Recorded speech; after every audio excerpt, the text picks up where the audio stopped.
Have you ever wondered why we love colors? Well, as children, we immerse ourselves in candy-colored worlds. And as adults, well, intellectually, we might call it kitsch. But we all probably enjoy a colorful sunset on the beach, because it triggers our emotional center. Nature is all about color, and so is design. Welcome to the 4th edition of AXOR Futures. My name is Anke Sohn, Head of Global Brand Marketing at AXOR, and I'll be your host today. Let's get straight to the point. Let's take a dip into the world of color. Artists, architects, and designers all love color. These days, lavish interiors are booming. Think of all the chic cafes, exhibition halls, restaurants, or luxurious boutiques in daring color combinations. At AXOR, we would like to take you on a tour to show you what is possible when we apply the most advanced finishes and colors to our most intimate space, the bathroom. Welcome to AXOR's world of color and individual luxury. Also for this edition, we have been able to invite 3 experts who will shed light on the most diverse facets of color. She's probably one of the most well-known color experts in Europe, Judith van Vliet. She founded her own practice, the Color Authority, and in 2018 she was elected the first non-American president of the International Color Marketing Group. Her mission as a color expert is to help people unleash the right colors in their lives and to develop unique ideas for individuals and businesses. Judith, for almost 20 years you have been helping people and companies to find their own language of colors and create color trends through storytelling and palette development. That's not only super interesting, I think quite a job you have there. And I would love to talk with you about this common language of colors. Do we really all speak colors, and why are colors so fascinating? Well, first of all, thank you for having me, of course. And yes, color is fascinating. To be very honest, I think we all speak the language of color, but unconsciously. I think we're not aware of it, that we're speaking color. It is a form of communication. So I think if we're not fluent in speaking color, we can do so by learning about the power of color and understanding the effects that it has on our physical and also our mental state. To be honest, I think the truth is people are just not aware. They're not aware of how they react to color, to what they're wearing, to what they're surrounded by when they're on the street, for example, or visiting spaces. So I think often we don't know why we feel good or why we feel uncomfortable, for example, in a space or an environment. And very often, although we are not aware of that, one of the big factors that makes us feel good or not actually is color, in combination with many other facts like light, of course, design, shape. There's a lot of things that come into obviously play when it comes to color, but it's definitely fascinating. And once you learn how to apply it, it can, I feel personally, it can really improve your life. At least it has improved my life. And do you think we were more conscious in the past of what colors, what the importance and colors play in our lives, or has that changed in the meantime? I think we are more aware as of today. Like over the last couple of years, I see that there's more color applied. Also in places where normally there was not a lot of color applied. For example, in hospitality, in a lot of retail, of course, but what I see also in spaces such as, for example, hospitals, I see that there's color applied with obviously psychological effects, that they want that color to, for example, make people feel better or maybe feel people calmer. So I do feel that there's more consciousness among the world of designers and architects, but even let's call it, I call it the regular people, people that do not work with color every day. I have the feeling that they're more in touch with how they feel when they're wearing a certain color. Well, that's interesting. If I take it with the people, I mean, we're all personalities. So how can we actually use color to emphasize our personalities? Well, color attracts the eye. I mean, I think that's, everybody knows about the red dress, I think. The red dress, everybody knows if a woman wears a red dress, she attracts the eye. Because, for example, the color red, nobody escapes the physiological effects of the color red. The color red, for example, it improves your muscle strength, it picks up your adrenaline, you start breathing quicker, your heart rate goes faster. And that is with everybody. There's nobody that escapes the effects of red. So can you imagine if you would wear red, what effect you can have on other people, depending what type of effect you want to have on people, of course. But I think in generally, because color is so much an extension of who we are as a personality, using the right colors, depending on what you want to say in a space or to a person, learning about that, I think is quite key, yes. I can only think of people that wear very bold colors, like obviously what you see in nature happening, especially with male birds, of course. They are very bold and they ask for attention, and also automatically they're often seen as more beautiful. I would personally not wear red to a job interview, because I don't think you want the person that is interviewing for his or her heart rate to go faster when they see you. But let's say that once you understand what colors mean globally, you can adapt your wardrobe and also where you live, where you work, easier to induce a feeling and also induce a statement, of course. And if we take it to apply it to interior design, which AXOR is part of, so where do you see colors here, and especially if we think about the bathroom? I think there's two directions currently, generally in interior design, but also especially in the bathroom, where the bathroom has always been a place where obviously still is a place where you calm down, you refresh, you revitalize. So these often you would see colors in the use of blues and greens, not all greens, so they will be revitalizing greens. So these are greens that have a large yellow chroma part.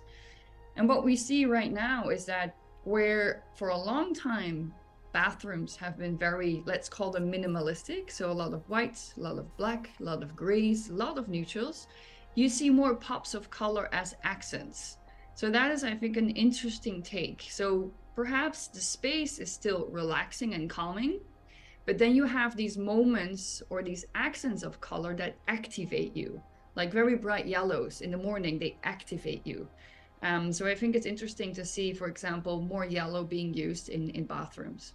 Yeah, that also goes along with different materials, and we also see elements that we would have in the past more seen in the living room that now are entering as of materials and objects also in the bathroom, together with probably the colors, what you mentioned.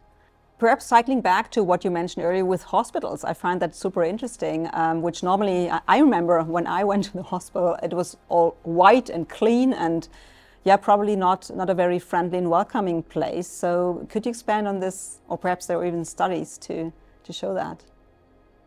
I personally have not done studies on it, but I know obviously fellow friends of mine did within Color Marketing Group, and it's very interesting to see that indeed white, obviously, it stands optic white, so the whiter white, so it's the TiO2 white that was obviously invented just a few decades ago. It's actually not a very old white, not a very old pigment that was obviously invented, but it's interesting that white stands for cleanliness. But white can also be very sterile. But if you're in a hospital, you like things to look sterile. I mean, that's very logic. One of the things, however, with an environment that feels sterile, it's not inviting, just like you said. It's not inviting. So where we are seeing right now is that softer pastel colors are being introduced. So depending on the spaces, whether it is a space to convene, so community spaces often are in light oranges, because orange is a color that connects people. It allows for communication. And in sleeping areas, very often you see those lighter blues indeed. Interesting is that the color pink, so what the color blue calms down. Blue calms down literally because it's the color of water. So for us, being physically near water calms us down. So it's a river, a sea, whatever. So it's interesting that those colors are being now introduced in these spaces. But another color that is being used to calm people down, especially in psychiatric hospitals and prisons, is the color of pink. So very light pink is a color that has a very different effect than red. Red makes you, it can even make you a little bit aggressive, or can make you feel angry. Pink officially is part of the red family, but the softer pinks are actually colors that really soothe and they calm you down. So these are colors that we're now seeing very often in these spaces. I wonder also how the recovery rates perhaps improve, right? If you change the color of the rooms and how people feel. So if we cycle back to the pink, and I remember my teacher at school saying that we have masculine and feminine colors, which I always kind of rejected, because you like a color or you don't, independently of the gender you have. So how do you see on this theory of gendered colors? Is there something to it? I think that is something that we are moving away from. And unfortunately, we're not there yet, because I don't think there is such thing as a global movement. I do a lot of trend work, and yes, there is of course global trends, global colors, but the fact of the blue is for boys and the pink is for girls is very much eradicated, let's say in Western culture, because it's not like that in other cultures. It's typical, let's say, it's American culture and a lot indeed in Europe. Mm-hmm. But to be very honest, I think this is long gone. I think this was probably a lot more when I was a young girl, and I see it's still being applied, but I see that unfortunately we're not there yet, but I feel that it's not cool anymore to actually still have pink for girls and blue for boys as an only option. That it should be an option. I get that, because there's a lot of people that are not quite ready to let go of this, let's say, cultural movement that we've had for so many decades. But I do feel that there's a lot more options. There's a lot more greens, there's a lot more yellows being used, and especially purple is one of these colors that obviously is a mix of the two that very often now is applied. Okay, so perhaps one last question, cycling back on the color trends you mentioned. Perhaps specifically on the interior design area which we are in. So are there generic trends you see that will come in the next couple of years? What we are seeing right now is the application again, or actually a new application of white, which had been gone for a very long time. So that is 2023. We see a lot of terracottas, a lot of oranges and terracottas that move from orange and red. We still see a lot of green, especially the leafy greens, but also the darker greens, the more forest greens. And what I feel is that in the next couple of years that are coming, we are entering an area where we're going to see, again, a lot more blues, but also we see softer yellows, so eggnog yellows that we definitely see coming for 2024 and 2025. And also more bold colors, also the pastel, like in between colors, or how do you see that? I think there is going to be, what I see currently is there is either a very bold color statement with very saturated colors, so high on chroma, and I see also very much the absence of color. So where people are more working with pattern, texture, and material. So I see both movements moving forward together, depending indeed on the statement people want to make. But I do think that bold color definitely is here to stay.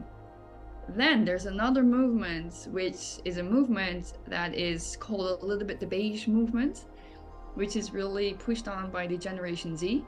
That is very high on sustainability. They're very high on circular economy. And beige, just like other neutrals, is one of these colors that is quite neutral. So they're doing a base wardrobe, and then they're adding on accents in colors. But they're very basic beige, and that is something that we are currently seeing, and I'm curious to see what happens with that in the next couple of years. Yeah, that would be super interesting. I'm definitely not part of this generation, as we can see. Judith, it was so interesting to speak to you today. I really enjoyed that, and I think we now understand much better the tremendous impact on color that color has on our lives. And I personally really find it fascinating how you decode color trends, and also how you showed we're all connected through the language of colors. It was great, and I hope to see you soon. Sounds good, and I look forward. Thank you for having me again, and good luck. Thank you. Have a good time. Bye-bye. For those of you who want to deep dive even further, you can always download our latest white paper on the power of colors. And in case you just stepped in, there are 2 additional interviews we prepared for you. In part 2, you can see how interior designer Tristan Auer is staging the bathroom. Or take a dip into the AXOR world of color and see how we apply surfaces and enable individualization. Welcome then to part 3.